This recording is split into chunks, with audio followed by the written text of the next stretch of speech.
ज्यादा मन लगेगा हमारे भगवान के। तो सुखदेव मुनि ने वहां पर अपने नियम नहीं छोड़े, आंखें बंद कर लो।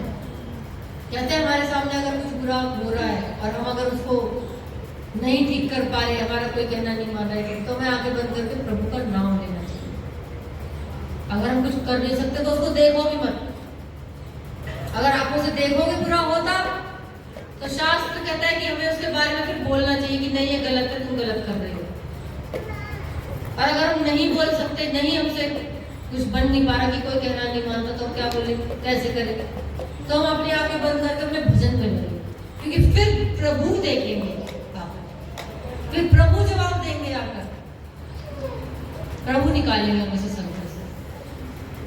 तो सुखदेव मुनि को इस अवस्था में देखकर कि हम तो इतनी सुविधाएं दे रहे हैं और इनको तो जरूरत ही नहीं हो रही किसी सुविधा की, उनको देखकर वो जो नृत्य करने वाली थी, रसोई थे जिन्होंने खाना बनाया, भोजन उनको परोसा, वे सब भी भजन में लग गए। उन्होंने कहा सब बेकार है, उनको देखकर वो भी भजन में लग गए।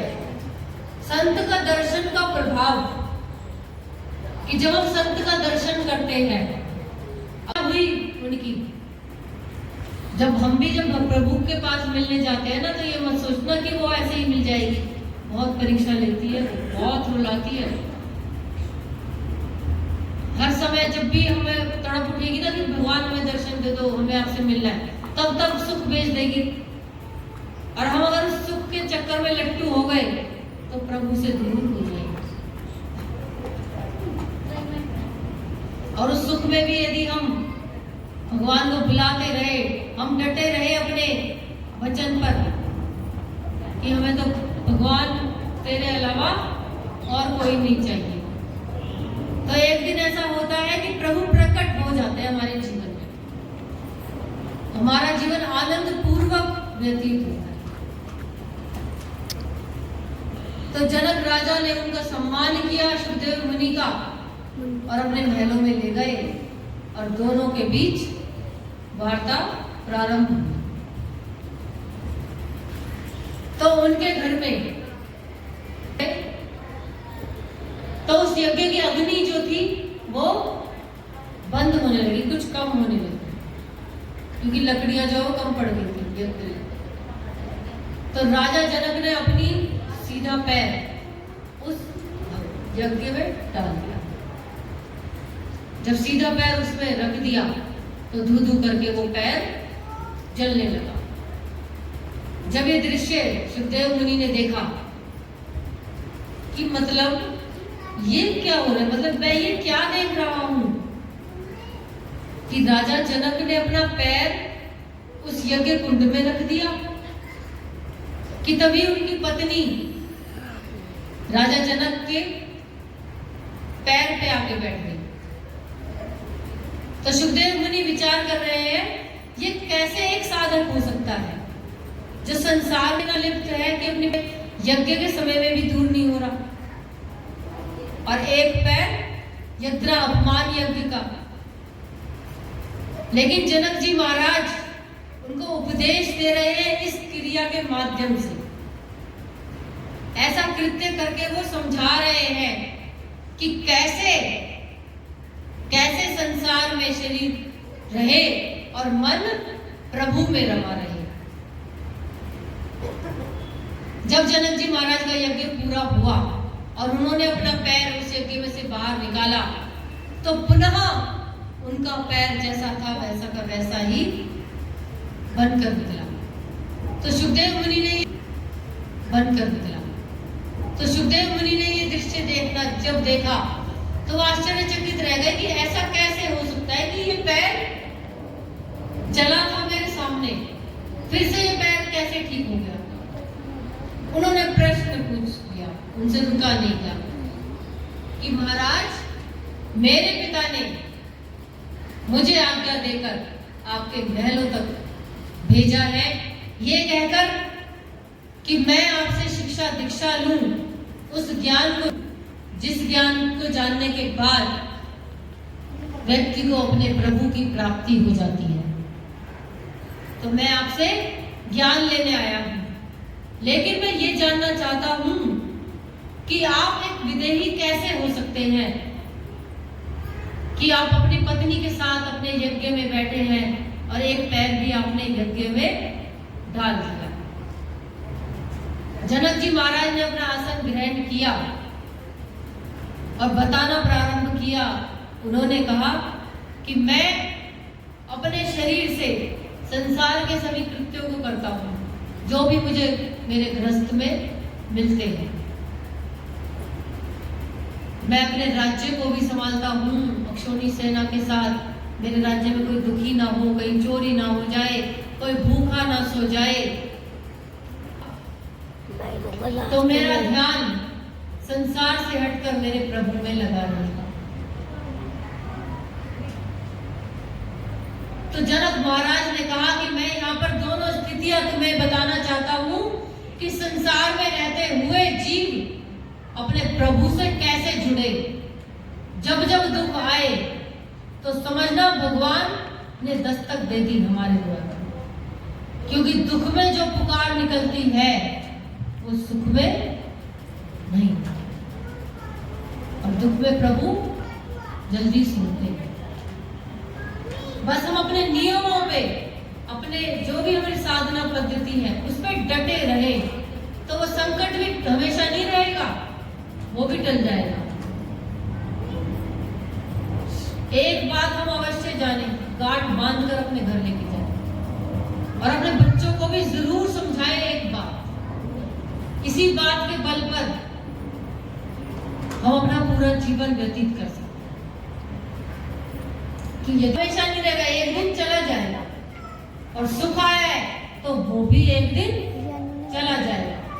और शर्त क्या है कि अपने प्रभु में रमे रहे अंदर से, तभी हमारा शरीर स्पेस को आएगा और हम अपने आप से प्रश्न पूछ पाएंगे क्या कि हम इस संसार में क्यों आए हैं, हमें करना क्या है, क्या करना है, हम पता तो लगे। तो शास्त्र बताता है, जनक जी महाराज सुखदेव मुनि को बता रहे हैं कि हम जीव इस संसार में केवल और केवल अपने प्रभु से मिलने आया है। भगवान ने एक मौका दिया है हमें कि हम प्रभु से मिल सकते हैं इस मनुष्य की योनि में, अपने कर्मों के द्वारा, अपने पुण्य के द्वारा, कथाओं को श्रवण करने के द्वारा। पर हम सोचे तभी तो काम हो। पहले हमें सोचे हम कि मुझे ये करना है तो वो अपने आप होगा। खाना बनाने से पहले हम सोचते कि आज मुझे ये सब्जी बनानी है, तो हम उसकी तैयारी करते, बाजार से खरीद के लाएंगे, मसाले तैयार करेंगे, उसको काटेंगे, पीटेंगे, फिर वो बनती है, फिर हम उसको प्रसाद पाते हैं। ऐसे ही हमारे मन को जब समझाएंगे ना तो ये समझता भी है। मन को साधना एक बहुत बड़ी साधना बताई।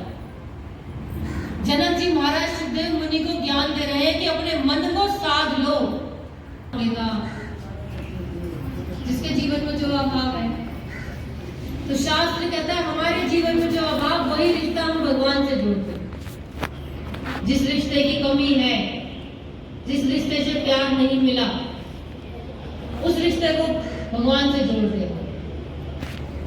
फिर देखिए हमारी भक्ति कैसे आगे की बढ़ती। जब रिश्ता हम किसी से जोड़ते हैं तो निर्जीव भी सजीव हो जाता है, मूर्ति में से भी भगवान प्रकट हो जाते हैं भक्त के भाव के कारण। क्योंकि जीव अपने रिश्तों से बहुत प्रेम करता है। जीव अपने रिश्ते नातों के बिना नहीं रह सकता। एक गृहस्थ, तो गृहस्थ के लिए आज्ञा बताई।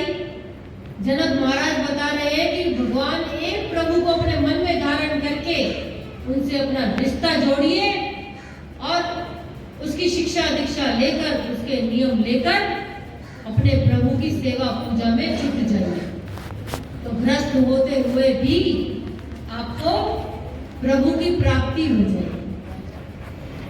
तब सुखदेव मुनि ने पूछा कि महाराज मुक्ति क्या है।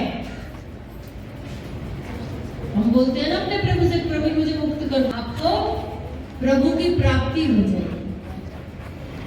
तब सुखदेव मुनि ने पूछा कि महाराज मुक्ति क्या है। हम बोलते हैं ना अपने प्रभु से, प्रभु मुझे मुक्त कर दो, मैं मुक्त होना चाहती हूँ। मुक्ति और मोक्ष को हम ज्यादातर हम सोचते हैं कि मरना मोक्ष होता है, हम मर जाते तो मुक्त हो गए ना संसार से। हम इसका ये अर्थ नॉर्मली निकालते हैं, लेकिन मुक्ति और मोक्ष मरने के बाद किसको पता है कहाँ चले गए।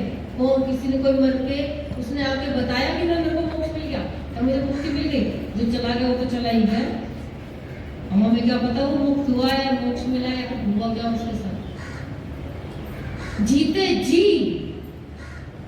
जी जो अपने अवसादों से, अपनी बुराइयों से, अपने बुरे वचनों से, अपनी कटु वाणी से मुक्ति पाले, उसको ही मुक्त कहा। उसको ही जनक राजा मुक्त बता रहे हैं कि वही मुक्ति को पा जाता है जो जीते जी समझ जाता है अपने जीवन में कि मुझे मुक्ति किससे पानी है। मेरे अपने ही तो है सारे, ये समाज, हमारा घर परिवार, हमारा समाज, गुर्जर समाज हमारा ही तो है, फिर हमारा देश, भारत देश हमारा ही तो है, ये दुनिया हमारी तो है। फिर वैर किसका, किसका वैर? हमारा वैर अपने आप से ही, हमारे अंदर ही लड़ाई निरंतर निरंतर चलती है कि ये अच्छा है, ये बुरा है, ये अच्छा है, ये बुरा है। जब उस लड़ाई में जीत हमारी हो, उसी को मुक्ति बताया, क्योंकि मरने के बाद कुछ नहीं पता, और ना किसी ने बताया, ना कोई बताएगा कि मैं मुक्त हुआ कि नहीं। लेकिन जीते जी जो जीव ये कोशिश करे कि मैं मुक्त हूं, तो प्रभु उसको मुक्त कर देते हैं उस संकट से, उस आपदा से, अच्छे विचारों से भर देते हैं भगवान, तो वो उस संसार से मुक्ति की ओर जाने लगता है। वही मुक्त है, मरने के बाद कोई मुक्त नहीं। फिर